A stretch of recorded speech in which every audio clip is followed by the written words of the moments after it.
नमस्कार, मैं सौरभ शुक्ला और आप देख रहे हैं न्यूज़ 18। नेपाल के पहाड़ों से आई ये तस्वीरें सिर्फ तबाही की तस्वीरें नहीं हैं, ये उस खतरे की चेतावनी है जिसे हिमालय पिछले कई सालों से चीख चीख कर बता रहा है। बुधवार को नेपाल के उत्तरी पहाड़ी इलाकों में जो हुआ उसने कुछ ही मिनटों में जिंदगी को मलबे में बदल दिया।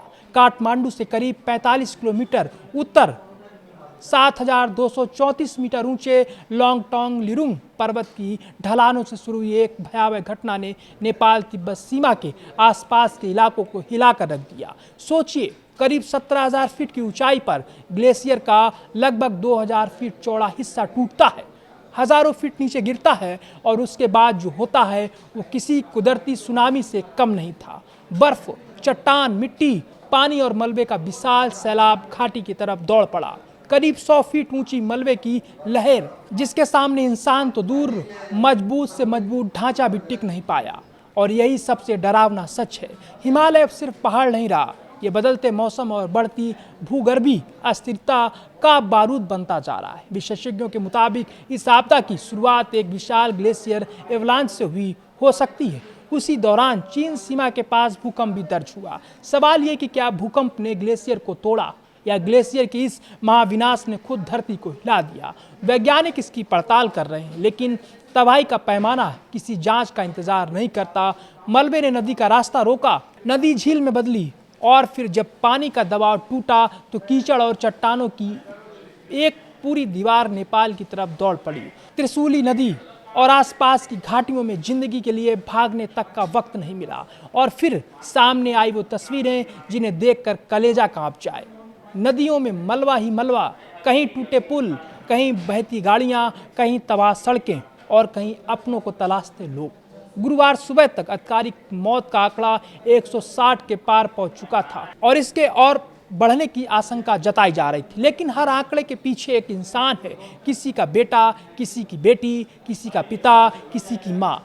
नारायणी नदी में दूर तक 100 और मलबा बहता दिखाई दिया। यह सिर्फ प्राकृतिक आपदा नहीं, ये उन परिवारों की जिंदगी का अंत है जिनके लिए अब घर का मतलब सिर्फ मलबे का ढेर रह गया है।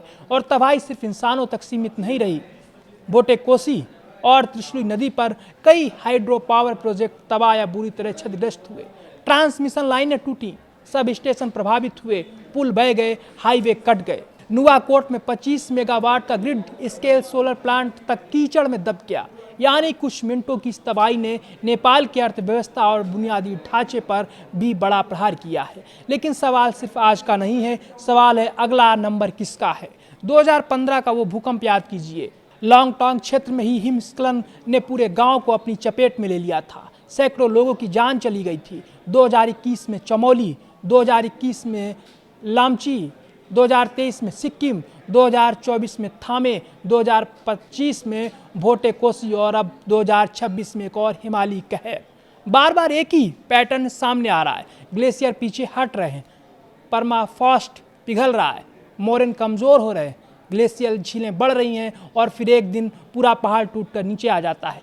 यही वजह है कि यह सवाल सिर्फ नेपाल का नहीं है, भारत के हिमालयी राज्य भी इसी खतरे के सामने खड़े हैं। उत्तराखंड, हिमाचल, सिक्किम, अरुणाचल, जहाँ पहाड़ है वहाँ ग्लेशियर है, जहाँ ग्लेशियर है वहाँ ग्लेशियर झीलें हैं और जहाँ आबादी, सड़कें, बांध और बिजली परियोजनाएं इन पहाड़ों के नीचे हैं, वहाँ खतरा और भी बड़ा है। जलवायु परिवर्तन अब कोई भविष्य की कहानी नहीं है, वो पहाड़ों से टूट कर नीचे आ रहा है, नदियों में बह रहा है और इंसानी बस्तियों के दरवाजे तक पहुँच चुका है। नेपाल लंबे समय से दुनिया के सामने सवाल उठा रहा है कि जलवायु संकट का सबसे बड़ा नुकसान उन देशों को क्यों झेलना पड़ रहा है जिनका योगदान इसके लिए बेहद कम है। आज लॉन्गटोंग की तबाही उसी सवाल को फिर दुनिया के सामने खड़ा कर रही है।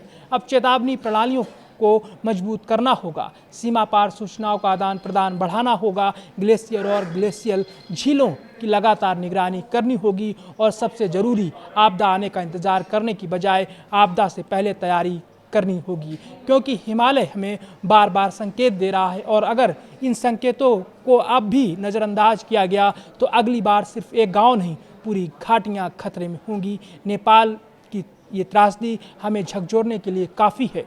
हिमालय खूबसूरत जरूर है, लेकिन अब वो चेतावनी भी दे रहा है और सवाल ये है, क्या हम उस चेतावनी को सुन रहे हैं।